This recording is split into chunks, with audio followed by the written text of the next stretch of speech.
Jakarta Post mengakui bahwa Habib Rizik ini punya kekuatan untuk menyatukan oposisi. Tapi disitulah dia menunjukkan kekhawatiran bahwa kepulangan Habib Rizik akan mengkonsolidasikan kelompok yang dia sebut sebagai Islam konservatif. Kalau udah pakai istilah Islam konservatif, Islam radikal, itu udah ketahuan lah ya kira-kira ada di sebelah mana. Guys, gua cukup senang karena akhirnya rakyat Amerika memenangkan akal sehat dengan ya kemenangan Joe Biden. Biden Harris atas Trump ya. Salah satu presiden paling gila di muka bumi. Ya walaupun Trump sampai sekarang nggak mau ngakuin kemenangan lawannya dan tetap nge-tweet dia bilang I won the election. Sebenarnya gue pengen bikin video khusus ya. Gue udah bilang nih sama temen gue, punya teman namanya Sidney Jones. Dia orang Amerika asli, udah tua sih ya. Dia adalah pengamat terorisme sekaligus juga adalah Indonesianis. Coba dia nolak bro. Dia bilang gue udah kelamaan nih tinggal di Indonesia. Gue udah gak kenal negara gue. Kurang ajar. Jadi gue belum bikin nih video Amerika. Ntar aja ya. Ntar gue takut salah diketawain lagi sama lo semua. Ya kan? Jadi gue memilih untuk merespon nih ya teman-teman gue di studio nih yang kemarin protes waktu gue syuting video gue sebelumnya tentang Habib Rizik. Dibilang video gue ujungnya ngambang, menggantung. Ya biarin, namanya gue lagi monolog, suka-suka gue lah ya. Nah guys, ternyata selain memacetkan seantero Jakarta, enggak juga sih. Ya setidaknya sekitar bandara dan juga Petamburan ya. Ternyata juga kepulangan Habib Rizik Syihab ini mengguncangkan dunia maya dan dunia lain ya. Nih gue pengen bacain beberapa nih. Jadi waktu tanggal 10 November itu tagar ya welcome back IB itu Imam Besar HRS menjadi salah satu trending topik di jagat Twitter Indonesia. Tagar tersebut bahkan sudah nangkring di sana sejak Senin pagi waktu Indonesia bagian barat. Nah kemudian ada beberapa kata kunci lain. Ini gue bacain aja ya daripada gue salah. Misalnya imam itu 41,7 ribu cuitan. Masya Allah di bawah 10 ribu. Ini Masya Allahnya kan bisa Masya Allah yang lain ya. Kemudian Petamburan di bawah 10 ribu. Suta 19,7 ribu. Ya siapa tahu orang ngecek jadwal ya. Bandara 63,5 ribu. Habib 92,1 ribu. Dan nyusahin. Di bawah 10 ribu. Wajar ya nyusahin ya. Konon ada 100 penerbangan lebih kan yang sempat tertunda. Nah yang menarik teman-teman sekalian, hampir semua tweet itu menyampaikan dukungan nih kepada Habib Rizik, kepada kepulangan dia. Bukan cuma itu aja, bukan cuma tweet ya. Ternyata para pengguna Twitter, para netizen juga mengunggah foto dan video ya, yang itu kayak apa ya, kayak memberitakan lah gitu ya, kayak apa citizen jurnalis gitu, memberitakan prosesi kepulangan beliau. Nah, yang menarik nih, satu-satunya kata kunci yang tone-nya agak negatif itu adalah kata nyusahin tadi. Tapi ternyata mereka yang menggunakan kata nyusahin ini nggak sepenuhnya menunjukkannya kepada Habib Rizik sebagai tanda kutip serangan gitu ya. Tapi juga dalam konteks yang berbeda. Misalnya gini, ini salah satu pengguna Twitter ya, @wartawan-stres. Tapi lucunya stresnya stris ya, karena STREES. Kayaknya stres itu kan double S ya, bukan double E. Dia nulis gini. Dia pakai tagar welcome back IBHRS, terus ada tagar lagi nyusahin, cebong-cebong, Masya Allah. Masih ada istilah cebong, kampret, kadrun ini masih ada. Nyusahin cebong, nyusahin itu. Cebong-cebong pasti nyari kesalahan koma dan ngatain Habib gue. Bang gue pikirin, gue cinta Rasulullah dan keluarganya. Lo mau apa? Wih epic bro, epic. Nah kemudian kalau kita lihat di media massa juga ya, ternyata berita soal Habib Rizik ini gak kalah heboh bro ya. Bahkan ya kalau kita lihat ya, ini banyak banget kalau kita lihat sampai hari Selasa tanggal 10 November sore ya waktu Indonesia bagian barat, udah ada sekitar berapa nih, 6.568 pemberitaan dalam kurun sepekan. Wah lu gila ya. Itu dan separuhnya, lebih dari separuhnya itu muncul di hari Senin sama Selasa gitu. Ya iyalah seputar kepulangannya ya. Jadi 3.000-an lebih muncul di 2 hari itu.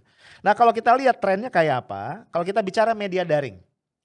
Jadi kalau kita lihat media daring itu ternyata terjadi kayak polarisasi. Kenapa gue bilang polarisasi? Karena proporsi yang pro sama proporsi yang kontra itu bedanya nggak jauh-jauh amat. Kalau kita lihat gini ya, media daring nih, sentimen negatif itu tercatat di angka 42%, 2.660 berita. Sentimen positifnya 39%, nggak jauh beda ya, cuman selisih 3%, 2.464 berita. Netralnya 19%, 1.197. Berarti ada dikotomi ya, ada keterbelahan lah yang pro sama yang kontra. Media cetak, nah ini agak kebalikan dikit, tapi masih terbelah begitu. Di media cetak 52% positif, 77 berita, 35% negatif, 51 berita, dan 13% netral, sekitar 19 berita. Nah, ternyata di media elektronik trennya agak beda. Keterbelahan tadi tuh nggak terlalu kerasa. Kenapa? Sebagian besar ya, 69%, berarti 69 berita itu sentimennya netral. Ya berarti emang nggak pro nggak kontra. 20% sentimen positif dan 11%-nya negatif. Yang menarik juga guys, ternyata berita-berita tentang kepulangan Habib Rizik ini diberitakan di hampir seluruh provinsi ya. Ada 34 provinsi di Indonesia, media-media di 33 provinsi itu memberitakan kepulangan Habib Rizik. Cuman satu provinsi yang enggak, gue juga nggak tahu pasti apa ya. Yang pasti bukan planet Mars ya. 33 semuanya ngeberitain, walaupun ya kembali yang paling banyak pasti adalah domisilinya Habib Rizik dan epicentrum politik Indonesia yaitu DKI Jakarta. Ya, itu kira-kira kalau kita lihat ya. Nah, yang menarik juga guys, di dalam kurun waktu tersebut ya, ternyata kalau kita lihat dari 225 tajuk rencana berbagai harian, tajuk rencana itu editorial ya. Itu selama kurun waktu 5 sampai 12 November 2020 ada 8 tajuk rencana dari 5 surat kabar berbeda yang membahas Habib Rizik dengan tonnya masing-masing. Ada yang pro, ada yang netral, ada yang kontra. Ya, salah satu yang pro dan ini bahkan berkali-kali ya, dia artinya dalam beberapa hari ngomong adalah harian waspada. Ya, ini sangat-sangat positif. Gua bacain beberapa judulnya aja ya. Misalnya dia bilang begini, Habib Rizik pulang, jamaah harus taat protokol kesehatan. Jadi dia coba berimbang nih ya, dia menyoroti kepulangannya dengan sangat positif tapi mengingatkan jamaah yang menjemput untuk taat protokol kesehatan. Ini si harian waspada. Kemudian dia ngomong lagi apa ya, si harian waspada ini ngomong lagi, nah ini dia, kepulangan Rizik mengingatkan jutaan pengagum Imam Khomeini. Gila, masih inget aja nih orang sama Imam Khomeini ya, emang waktu itu sangat ini ya. Kemudian ada lagi nih yang juga positif ya, tajuk rencananya judulnya Revolusi Akhlak Habib Rizik untuk Indonesia Sejahtera. Salah satu yang kontra itu yang gua inget adalah dari Jakarta Post ya. Jadi di awal itu di tajuk rencananya dia menyoroti masalah biasalah protokol kesehatan, pelanggaran-pelanggaran segala macam, kemacetan, ketidaknyamanan akibat kemacetan yang terjadi itu. Tapi kemudian dia juga memberikan kritik yang keras terhadap pemerintah yang dianggap menyikapi kasus Habib Rizik secara tidak tepat ya. Misalnya sebelum Habib Rizik mengasihkan diri ke Saudi, itu kan ada kasus hukum ya. Dikritik oleh Jakarta Post, pemerintah ini menggunakan pasal-pasal yang terlampau lemah sehingga sangat mudah dipatahkan. Kemudian Jakarta Post ngasih nasihat nih buat pemerintah. Kalau mau meneruskan kasus hukumnya harus lebih firm dan ditegaskan bahwa ini bukan tuntutan yang bersifat politis. Ya biasalah ya, mungkin Jakarta Post punya kepentingan atau mewakili kepentingan tersendiri ya mengenai politik Indonesia. Karena di situ dia juga soroti. Jakarta Post mengakui bahwa Habib Rizik ini punya kekuatan untuk menyatukan oposisi. Tapi disitulah dia menunjukkan kekhawatiran bahwa kepulangan Habib Rizik akan mengkonsolidasikan kelompok yang dia sebut sebagai Islam konservatif. Kalau udah pakai istilah Islam konservatif, Islam radikal, itu udah ketahuan lah ya kira-kira ada di sebelah mana. Nah guys, di tengah huru-hara media ada huru-hara lainnya yang juga terjadi via media. Pemicunya adalah salah satu orang yang memang kalau nggak ngajak berantem orang lain kayaknya dia sakit gondok ya. Namanya adalah Nyai Nikita Mirzani. Nah, jadi waktu orang ribut-ribut nih nyambut Habib Rizik, dia ngomong ya kalau nggak salah di tweetnya apa di IG-nya ya, dia bilang apa? Dia bilang Habib Rizik itu tukang obat Nggak usah terlalu dipuja-puja, kira-kira begitu ya, rame. Kemudian beredar satu video viral dari Habib juga nih. Ya gua nggak tahu nih Habib kelas berapa ya, namanya Habib Maher gitu ya. Itu intinya mengancam kalau tidak minta maaf Nikita Mirzani akan dikerahkan 800 orang untuk mengepung rumahnya. Wih, ngeri juga. Ya, kemudian wah rame lah gitu ya. Satu tapi yang gua sayangkan ya, karena kemudian di dalam salah satu ceramahnya nggak berapa lama setelah pulang, itu Habib Rizik ngerespons, walaupun tidak nyebut nama Nikita Mirzani tapi dia ngerespons. Jadi kan di video itu Habib Maher menyebut kata-kata lonte, kasar sih ya. Dia menyebut kata-kata lonte. Nah kemudian di ceramahnya Habib Rizik ngerespon. Intinya kira-kira dia bilang ini ada lonte menghina Habib. Kok rumahnya malah dijaga polisi bukannya ditangkap, kira-kira begitu. Gue nyesel banget nih ya. Maksud gue ya kalau gue jadi Habib Rizik sih ya, gue ngerasa nggak selevel nanggapin orang kayak Nikita Mirzani mestinya sih kalau gue ya. Tapi kan gue bukan Habib ya, nggak tau lah. Mungkin Habib Rizik punya hitungan sendiri, tapi ditanggepin.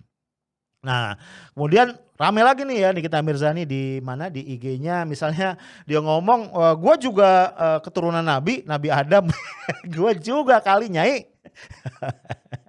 Kamu tuh ya, ya iya semua orang juga keturunan Nabi Adam ya kan. Bahkan dia menggalang dana untuk melakukan tes DNA, memastikan apa betul Habib Rizik adalah keturunan Nabi Muhammad Sallallahu Alaihi Wasallam. Emang nih orang nih ya kalau nggak ngajak berantem ya. Nah gue jadi inget ya nih rusuh-rusuhnya si Nikita ini rada mirip nih sama kelakuannya Donald Trump yang emang suka bikin rusuh. Kau yang memulai menghina ya kan ya, kau yang kemudian tak terima dan marah-marah ya. Tapi memang ya gue mesti akui Nikita Mirzani ini punya senjata lah ya. Senjata dia adalah 10 juta follower di IG-nya. Nah ini terus terang yang bikin gue geleng-geleng dan plus agak prihatin ya.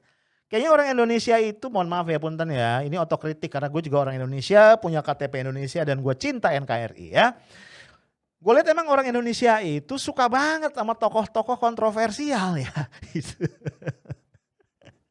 Ada teman gue nih ya, sama-sama sosiolog ya, terus kita ngobrol. Dia bilang, Rif gue bingung ya, kontribusi orang-orang kayak Nikita terhadap peradaban Indonesia dan peradaban manusia itu apa ya? Kata teman gue. Teman gue ini cewek. Gue bilang, ya lu aja bingung apalagi gua, saya bilang gitu ya. Tapi orang Indonesia suka ya, orang itu suka.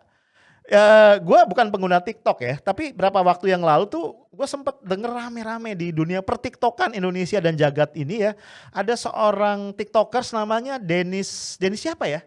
Denis Clarissa apa Denis siapa gitu, yang apa dia cadel ya, terus dia apa namanya sombong ya. Oh guys, ini gua punya HP apa namanya? Apa sih HP Apple itu? iPhone ya. iPhone apa gitu dipamerin ya. Guys nih kita orang kaya nongkrongnya di mall mewah, dia ngomongnya mall mewah gitu ya. Terus itu dibahas di banyak channel YouTube gitu kan. Dan gila ya itu apa subscribernya, followernya. Jadi kayaknya orang Indonesia tuh emang suka yang gitu-gitu ya.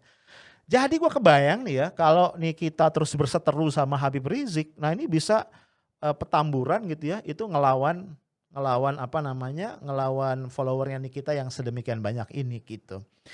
Oke guys, gue nggak ngomong panjang lebar lagi, cuma kita akan mengamati kelanjutannya. Ya that's Indonesia, politik kita penuh dengan bumbu. Apakah bumbunya kemudian bikin enak atau bumbunya bikin gurih? Tulis di kolom komentar ya. Itu aja dari gue, stay tough, smart, and professional. Assalamualaikum warahmatullahi wabarakatuh.